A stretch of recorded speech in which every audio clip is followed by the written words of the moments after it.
right, we are cutting through the noise on three big stories shaking the economic and political order: the latest labor data, the still simmering tariff drama, and the Federal Reserve's next move. We're not just here to recite numbers or repeat talking points. We are asking the deeper, more esoteric questions: what these battles reveal about the architecture of our economy, the power struggles shaping policy, and the unseen forces guiding the choices that affect every paycheck and every price tag.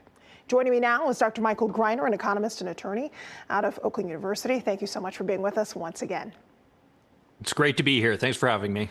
The jobs numbers were disappointing. There's no way else to say this. What do you see here, and what does it portend about the health of our economy? Well, these really were probably the worst jobs figures we've seen probably since the Great Recession. I mean, the typical month, just to kind of put this into context for most people, the typical month over the last few years, we've seen 200,000 or so jobs a month being added to the economy.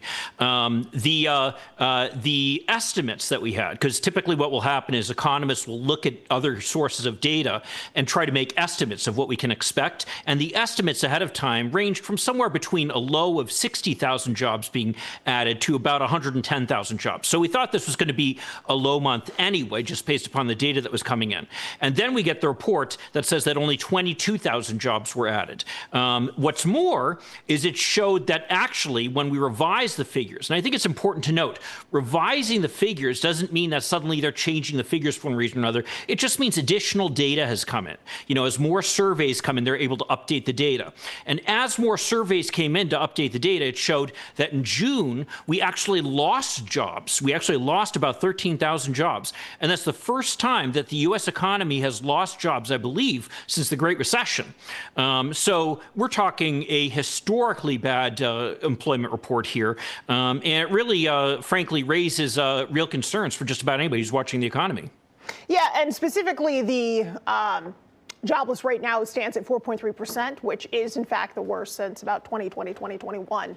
So it is historic in that way. And it also means that if we're looking at broad sector weakness, not just one industry or another, this could mean that the economy is headed in the wrong direction. What do you see there? Yeah, no, I definitely think that's true. I mean, I got to tell you, you know, just personal stories that I'm hearing all the time now. You know, I teach, of course, in the business school, and there typically I'll hear back from students who finds that they're getting jobs very quickly as soon as they graduate. Recently, though, I have not been seeing that. I've actually been getting emails from students who are struggling and asking me for help in trying to find employment, which is something that really you never see coming out of the business school. And I think that you can see that really in the data, where you see very shocking data looking especially at young people, where unemployment has hit the double digits, actually. And so we're seeing that younger people are finding it harder and harder to get into the workforce. They're getting more and more discouraged. We're seeing the, as you say, the unemployment rate has been creeping up now for the last couple months. We're also seeing the labor force participation rate, the number of people who actually are participating in the workforce at this point, is going down. So all the numbers right now with respect to the labor market are heading in the wrong direction. Yeah, I also want to talk about, to play devil's advocate, that maybe here we're seeing a realignment of the economy, and that maybe emerging industries are where we're headed. In AI, we're sort of in this adjustment period. You're seeing construction, manufacturing, mining. Those industries saw a reduction in jobs. And yet, perhaps that's what's happening here. And of course, you can't disentangle tariffs from this. So could this just be a realignment of our economic structure, as opposed to doom and gloom, that we're headed towards some doomsday? Well, you know, the numbers are so consistent when you look at them across the board. I mean, even the industry that performed best of all the industries, which is healthcare, when you look at it over time, actually, healthcare has actually, the amount of growth that we've seen in this industry has actually been declining. So even though the number there is positive, it's not as positive as we've been seeing the last couple of months. So this is really a broad-ranged impact that we're seeing on the economy overall. And now also you're saying about a realignment of economic factors. And I'll agree with you to a certain extent there. I mean, AI is definitely having an impact. And that, to be truthful, is one of the things that's kind of hard to intertwine when you're looking at the issues that young people are having. A lot of the jobs that they're going for now are jobs that, frankly, are being either filled or consolidated as a result of the impact of AI. Nevertheless, though, despite that, we're still seeing huge drops in manufacturing, which has been dropping for a number of months now. We're seeing it in finance. We're seeing it in professional services. Just about every industry that you can think of, you're seeing declines in. I think that really shows some serious weakness across the board. You can't look at one area and say, oh, this is where the shift is happening, because the hit is happening across the board. Yeah, the revisions in June, you mentioned the 13,000 jobs that had a mild growth, and really we're seeing a loss of 13,000 jobs, which nobody likes to see. It's really disconcerting, but it also makes us think about the overall methodological framework that we're working under, and that maybe the firing of the Bureau of Labor Statistics, maybe that wasn't the right choice, maybe it was, but that there are some serious holes in the way that we do this data, because we're sort of in this perpetual retrospective perspective, and that maybe at this point we should have had enough information to do better so that we can have good economic policy and fiscal policy based on good data. Do we need to just completely reframe and rethink the way that we're collecting this data? Are the models outdated? That is a challenge, and here's the problem: is we need to make certain choices. It takes a long time once you send out a survey for surveys to come back. So the question is, do we want to get incomplete data as they come in, or do we want to wait until the data is complete to be able to report everything all at once? And the decision that has been made from a policy perspective in the past has been, we want to have reports as quickly as we can, because it's better to have incomplete data than no data. So that's kind of been the position that's been taken. And that's really what we're seeing when we see these restatements on an ongoing basis. It's just that more surveys come in, they incorporate more data into their analysis, and as that happens, they have to adjust the prior reports that have been made, which again were made based on incomplete data. Now, there is certainly a valid argument to be made that that can lead us in the wrong direction. I mean, there was, frankly, a lot of puzzlement among economists for quite some time about the fact that all the indications that we had for some time were that employment was actually being hurt by the tariffs and some of the other economic activities that we've been seeing going on. And yet, those issues weren't showing up in the labor market data that we were getting from the Bureau of Labor Statistics. So as a result of that, there were assumptions that, well, maybe the economy is doing well, despite the fact that there are all these headwinds. And then we had the restatement last month, which, as you say, led to the firing of the head of the BLS, where we saw this huge reduction in the expectations. And frankly, what that did is it brought the actual reports more in line with what the economists had been saying. Now, even the economists, though, who were frustrated by this data that turned out to be incorrect, I think would probably side with saying that, hey, we want to see incomplete data because it's better than no data. But certainly there is an argument that, hey, it could lead you in the wrong direction. Let's talk on the positive front, which is this idea of getting back to full employment, whatever that looks like now. Maybe we don't understand even what a full employment economy is, what the labor market would look like since the restructuring of our labor market since the pandemic. There seems to be no going back since then. And then you also mentioned some of the technological advancements where this full employment place, which we all have sort of seen really more as a technocratic target, less so a real understanding for average Americans. Is that a realistic goal anymore, or some sort of catachresis where it's kind of just a placeholder there for what we're looking to get to? Is that a real thing anymore? Will we ever see full employment, and what would it look like? Well, the labor market is always changing. And, you mentioned full employment, and that's a little bit of a misnomer because of the fact that you're constantly having job switching going on in an economy this size. You're dealing with a $30+ trillion economy, and each week, you'll have as many as 50,000 people be fired, lose their jobs. And you might say, oh, that's terrible. That shows some real weakness in the economy. But the truth is, that's just kind of the ongoing process of people leaving one job, going to another job, and changes being made at one employer or another. So there's constantly this process here where a certain percentage of people are going to be unemployed, no matter how you cut it. But that's just kind of the process of the economy working. That's why a lot of the time economists have said it's almost more valuable in some respects to look at things like the labor force participation rate. That has been trending down somewhat. And the concern here is whether it's achievable or not. The concern is, though, that if we don't have high labor force participation and low unemployment, then what that does is it really takes away the ability of workers to be able to essentially generate wage increases. You know, part of what allows people to generate wage increases is the fact that there is a market there for their services. And at some point here, they're going to become more valuable than their current employer is willing to pay. And if that's the case, then they're going to switch jobs. They're going to go somewhere else where they're going to be paid more, or their current employer is going to have to pay them more. So that's kind of what leads to wage increases. And that's above and beyond what we see with just kind of the normal process of increasing wages just to keep up with inflation. And so if that goes away, then it really kind of creates a problem here where workers might not be in a position to be able to demand those wage increases that we might be hoping for. You know, it essentially reduces their bargaining power, and especially in the face of what we're seeing to be some increases in inflation now, and we're going to see what happens next week with some additional reports on that. Then I think that really makes it so that many workers are actually starting to see their wages go into the negative on a real basis.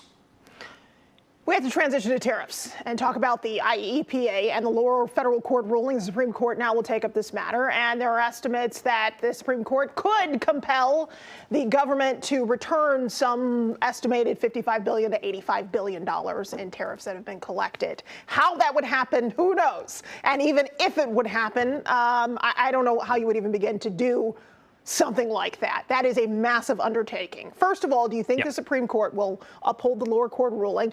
And secondly, if they do order a refund, how do you do that?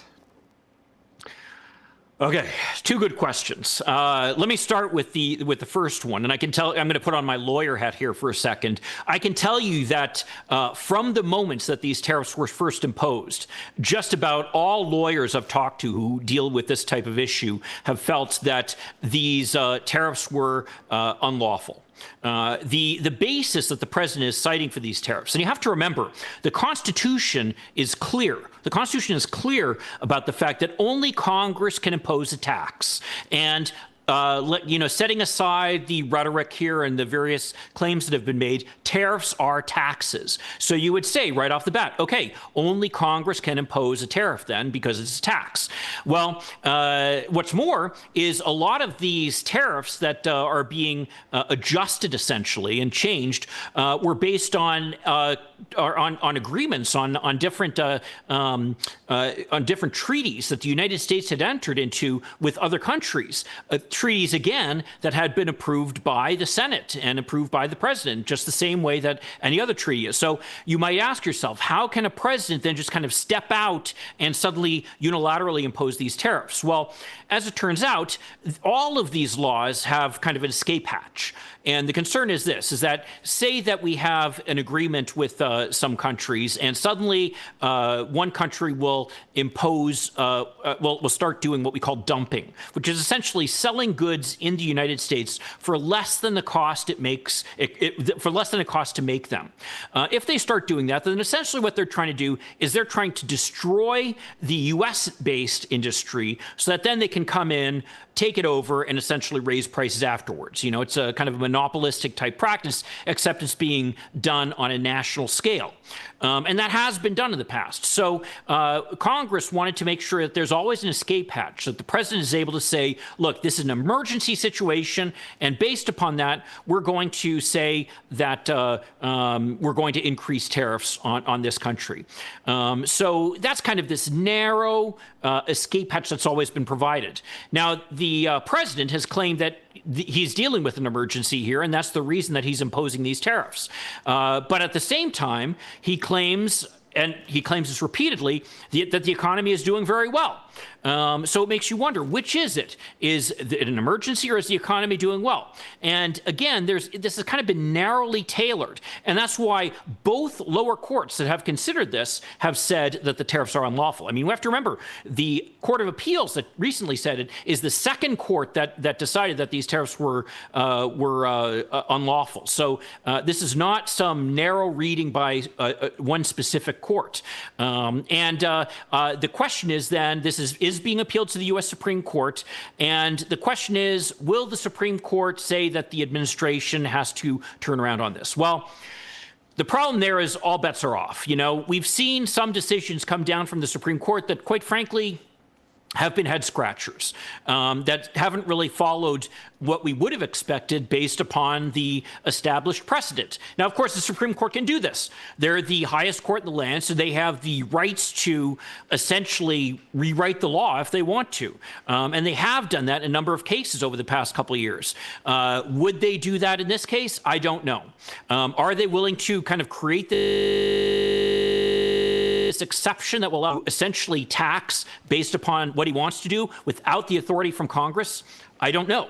That's something that we need to see what the Supreme Court's going to do. I can tell you, though, that the legal arguments that the president and his administration are making for the fact that the tariff should be left in place really don't strike me as very strong arguments. I mean, essentially what the argument that they're making is, oh, it would be really embarrassing to the United States if these tariffs were eliminated, and it would be really bad for the economy.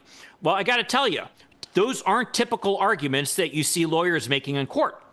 And I don't think on their face that they would be the type of thing that the Supreme Court would allow. Now, the question is, will the Supreme Court have some deference to the administration on this? I don't know. They've shown a lot of deference to the administration so far. We'll see where they go on this. But I can tell you that purely from a legal reading of the situation, a historic reading of the situation, the tariffs are unlawful, and they should be returned to the people who paid them. Now, the question is, how does that happen? That is a huge problem.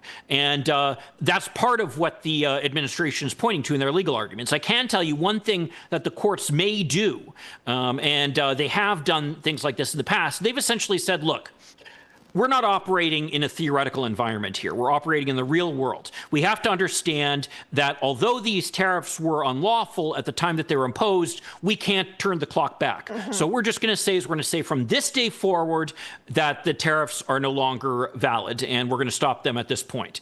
If I were a betting man, and I believe that the Supreme Court followed what I expect they're going to do in terms of the law, then I would say that would be the ruling that they'd come down with. But in terms of what actually could happen, unfortunately, you never know with the Supreme Court. Okay, one topic that hasn't seemed to have been tackled very thoroughly is specifically de minimis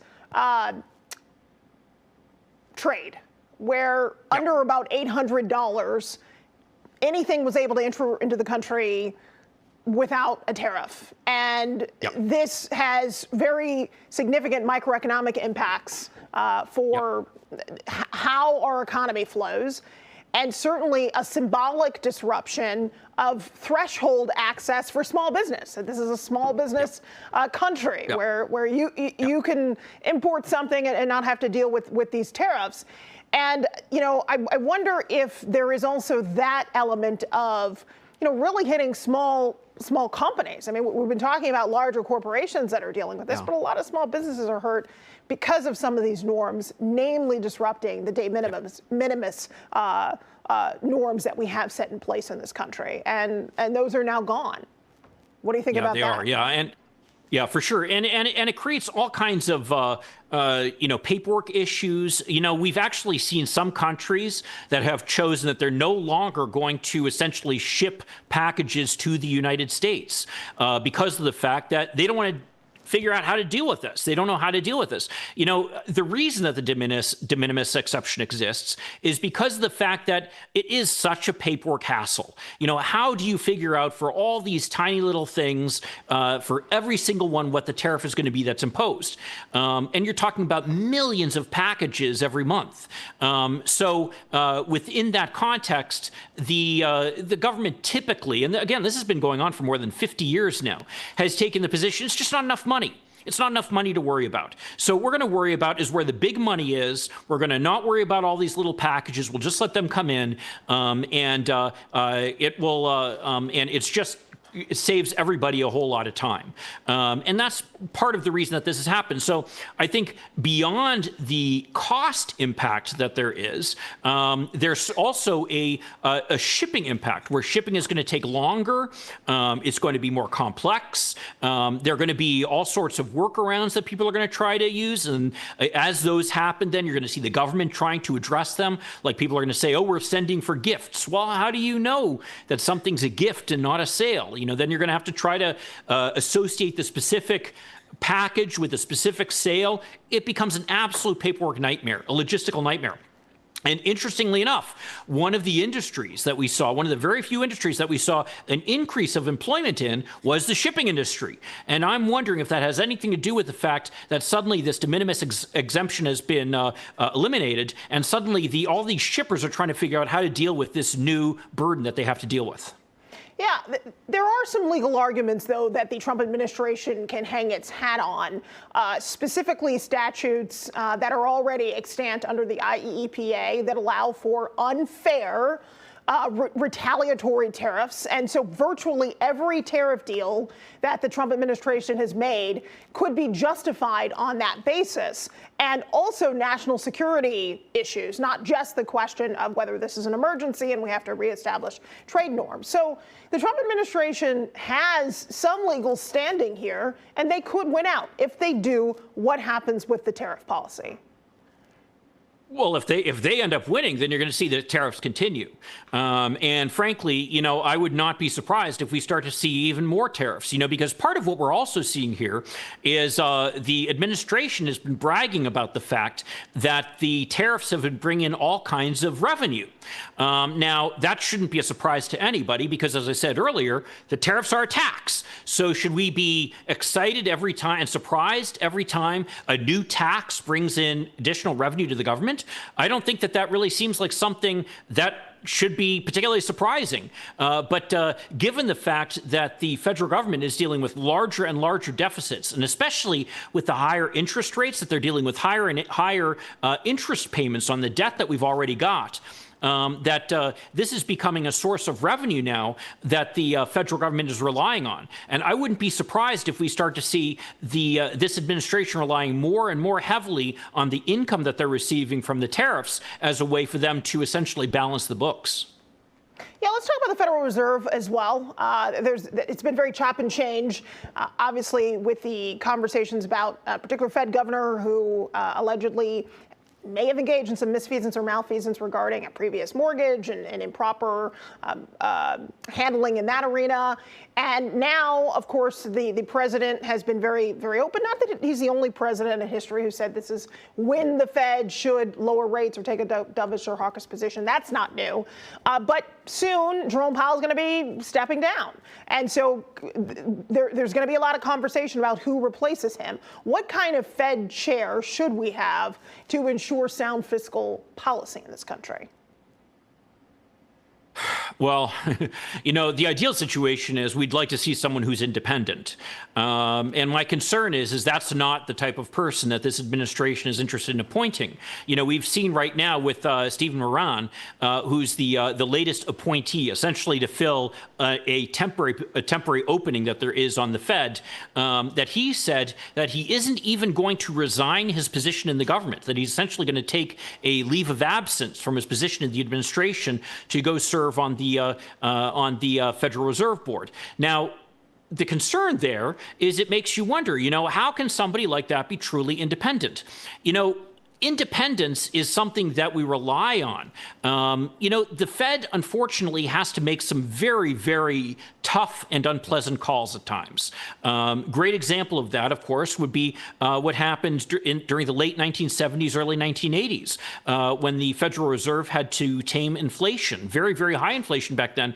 And they essentially had to put the U.S. into a pretty serious recession, increasing interest rates up above 10% in some cases, to essentially get control of inflation. And it had to occur over a number of years. And believe me, neither the Carter administration nor the Reagan administration after that were happy with the fact that the Fed had taken that position.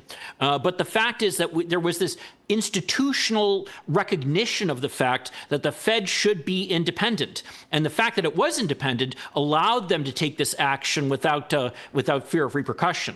And what's more is we've become very reliant on this reputation of independence, as Americans. Part of the reason why, when we did have this spurt of inflation after the COVID recession, that long-term inflation expectations never really increased, is the fact that people always had confidence in the Fed to get a handle on inflation. We always said, if there is inflation, the Fed's going to step in, they're going to get control of it. Even if they have to make the tough choices, even if they have to do the unpleasant but responsible thing to get inflation under control, they will do what they have to do to control inflation.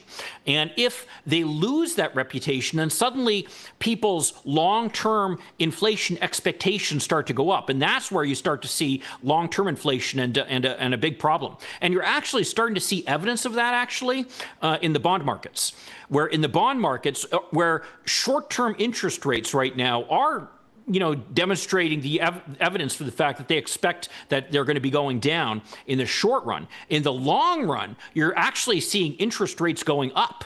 And the reason that you're seeing those interest rates going up is because these investors are very concerned about the potential that the Fed will become viewed more again as a political tool, as opposed to kind of this responsible outside party who's able to make these unpleasant decisions when they're necessary. And that will lead to longer-term inflation, which would lead to longer-term interest rates. Yeah, we're running out of time here. We only got about 3 minutes, and I do want to ask you two really quick questions here to end this out.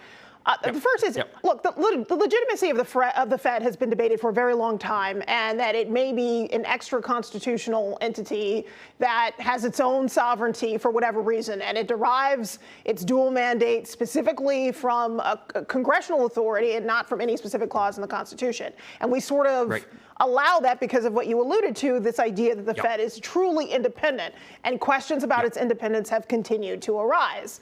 Should we tolerate the Fed anymore? What's the alternative? That's the big question. Maybe there's an alternative to stabilizing markets beyond the Fed. What is that? Yeah, that is a good question. Unfortunately, I don't know the answer to that. I mean, personally, I think that the Fed, we've come to rely on them for the past 50 years or so. They've done a great job. I mean, let me just tell you, one of my heroes, looking back, is Ben Bernanke, and how he was able to handle the Great Recession of 2008. If there's anybody who's a hero through that experience, it's him. And he, of course, was the chairman of the Fed at the time.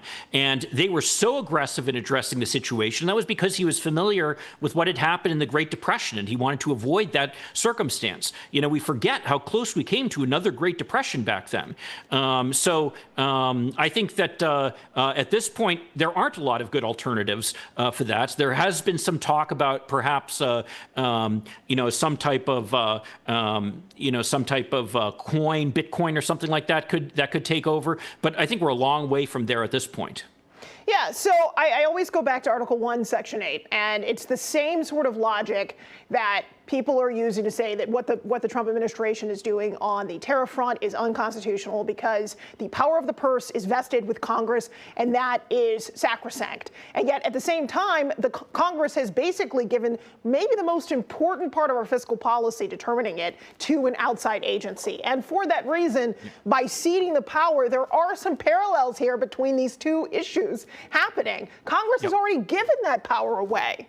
And so Americans, rightly so, can look at what we're seeing right now and say, well, maybe there should be some more executive power when it comes to our fiscal policy. I'm not saying they're right or wrong. What do you say? Well, I'd say the very simple answer to that is just look at back what happened in the United States the last time that a president tried to get involved in fiscal policy.